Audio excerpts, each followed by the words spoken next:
Saya seorang mualaf. Saya memeluk Islam setelah saya menikah. Dan saya merasa Islam suatu agama yang luar biasa. Waktu sebelum saya memeluk agama Islam, saya ke gereja pun setahun sekali udah syukur. Tapi saya bertransformasi menjadi seseorang yang berusaha untuk menjadi lebih baik di Islam sampai bisa sholat 5 waktu, mempelajari yang lain-lain. Pertanyaan saya sama Pak Ustadz adalah, kemarin itu saya udah, anak saya ada tanya sama saya, Dedi, kalau surat ini bunyinya apa?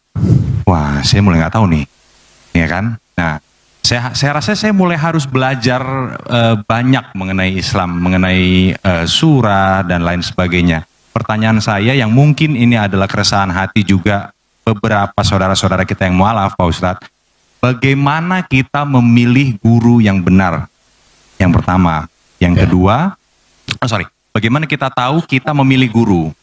Caranya memilih guru untuk memadu kita supaya kita tidak berada di jalan yang salah. Dan kalau kita sudah memilih, yang kedua, bagaimana kita tahu kalau guru pilihan kita itu benar? Yang ketiga, saya ada sedikit tahu kalau di dalam Islam itu ada beberapa mazhab. Mazhab apa yang kira-kira bisa dan cocok untuk saya, bagaimana cara saya memilihnya? Sekian kira-kira pertanyaan dari saya. Assalamualaikum warahmatullahi wabarakatuh. Waalaikumsalam warahmatullahi wabarakatuh. Mas Gio, yang catatan amalnya masih bersih, ketika di hadapan Allah mungkin buku catatan dosa saya jauh lebih banyak. Oleh sebab itu jangan lupa doakan saya, doakan kami, doakan kita semua. Pertama, bahwa dalam Islam tidak ada holy man setelah Nabi Muhammad SAW. Tak ada manusia suci yang anti kritik, yang tak boleh diperbaiki, diluruskan. Makanya ketika Umar bin Khattab jadi khalifah, dia menangis. Kenapa? Karena dia sekarang punya jabatan tinggi, dia takut nanti sahabat tidak ada satupun yang bisa meluruskan dia. Tapi kemudian ketika ada sahabat berkata, kalau kau salah wahai Umar bin Khattab, aku yang akan meluruskanmu. Dia peluk, alhamdulillah masih ada hamba Allah yang meluruskan. Abdul Somad, manusia biasa, bisa benar, bisa salah. Main bola ada statuta yang dibuat oleh FIFA, rule of the game, aturan main. Ini outside namanya, ini goal namanya. Maka ketika orang itu keluar dari standar ini, dia tidak benar. Idza ra'aitar rajul, seorang yang diyakini sebagai wali Allah. Kita tahu ada wali songo, manusia yang punya karamah, kemuliaan. Dalam kitab Al-Luma', cahaya-cahaya, ditulis oleh Imam Saraj At-Tusi. Kata seorang guru, ayo kita menjenguk wali Allah. Ini wali Allah hebat, ayo. Sampai di dalam masjid, muridnya nanya, mana wali Allah? Itu yang ada di depan. Masya Allah, wali Allah. Tidak berapa lama setelah itu, yang disangka wali Allah tadi meludah di dalam masjid. Kata gurunya, ayo kita tinggalkan, ini wali setan. Kenapa? Karena perbuatannya bertentangan dengan syariat Islam, haram meludah dalam masjid. Jadi mesti ada aturan. Kalau tidak aturan nanti kacau balau. Jelas-jelas ini orang tidak benar. Ketemu di tempat maksiat, minum khamar, tetap juga digurukan. Tidak bisa. Itu siapa? Guru spiritual saya. Tapi dia minum khamar. Khamar yang kelihatan mata kita dia minum, itu sebenarnya kalau sudah sampai lehernya berubah jadi zam-zam. Benar. Bagaimana kalau ternyata dia bisa jalan di atas air, ternyata dia bisa terbang di awan? Disebutkan dalam kitab Tanbihul Mughtarrin, peringatan bagi orang yang tertipu.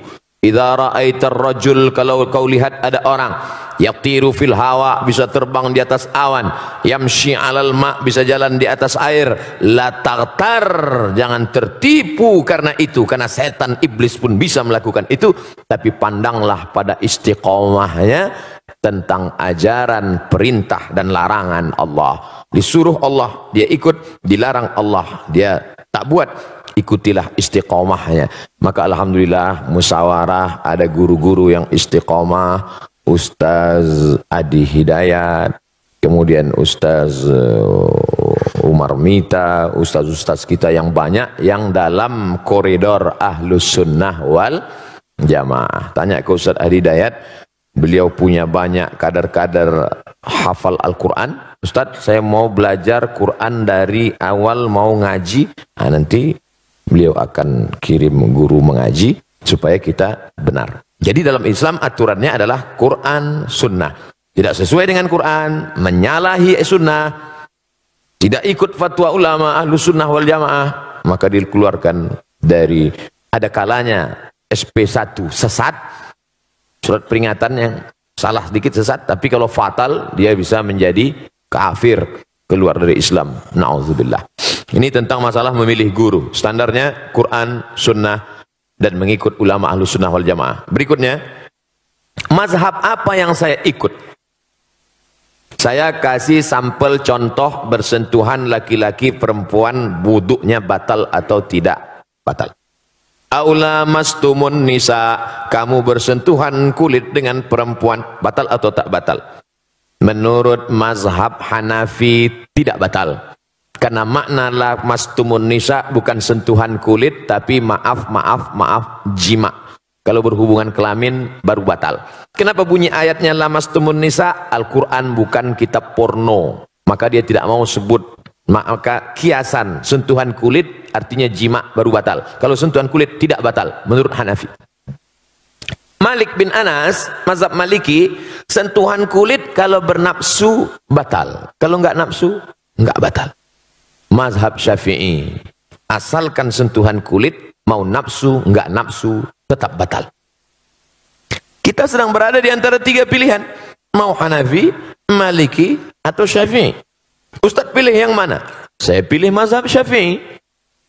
Oh, karena Ustadz tidak pernah belajar mazhab Maliki. Saya belajar di Maroko. Maroko 100% mazhab Maliki.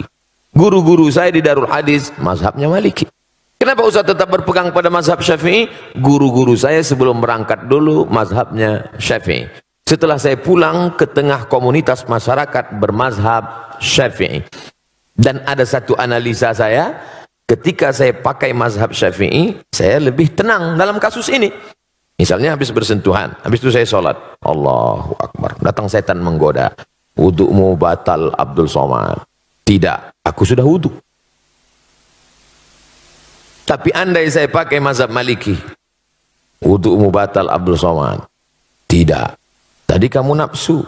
Enggak, ada dikit.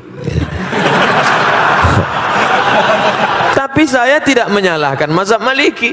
Karena ketika saya salahkan mazhab Maliki, berarti saya menyalahkan guru-guru saya dulu.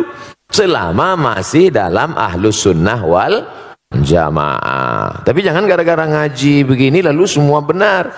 Kamu kenapa nggak sholat? Mari kita berlapang dada menerima perbedaan. Oh, nggak bisa. Ini antara sesama sholat tapi beda.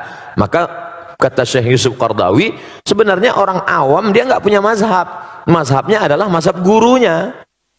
Apa mazhab gurunya? Ya itulah mazhab dia. Kebetulan saya berguru kepada guru-guru yang bermazhab Syafi'i, maka saya ikut mazhab Syafi'i. Andai dulu saya lahir di India, di sana mazhabnya Hanafi, mungkin saya sekarang mazhab Hanafi. Andai saya dulu orang Maroko, mungkin sekarang mazhab Maliki. Tapi kemudian setelah belajar dalam beberapa tidak secara keseluruhan tentang bayar zakat pakai uang misalnya. Nah, dalam hal ini pakai mazhab Hanafi. Kalau mazhab Syafi'i mesti pakai beras. Lalu orang miskin dikasih beras numpuk. Akhirnya dia mau beli baju kan nggak mungkin pakai beras barter. Beras itu dijual juga. Akhirnya perlu uang juga. Kenapa nggak langsung aja pakai uang? Makanya Syekh Ali Jum'ah Mufti Mesir dalam kitab Al-Bayan lima yushghilul adhan mengatakan dalam masalah bayar zakat fitrah pakai uang, pakai mazhab Hanafi dan sebagian pendapat mazhab Syafi'i. Nah, jadi dalam hal ini kita berguru, ikut guru kita yang selamat dari syirik, yang selamat dari bid'ah dhalalah, yang selamat dari kesesatan, dan kita tenang beramal. Wallahu a'lam bishawab. Alhamdulillah, mudah-mudahan menjawab Mas Gio. Berikut ini ada kabar gembira, salah satu di antara teman kita ada yang ingin bermualaf. Bersyahadat. Oh, oke. Bukan umum ya, bukan dipublish ya. Oke, siap. Saya salah baca. Oke, baiklah kalau gitu.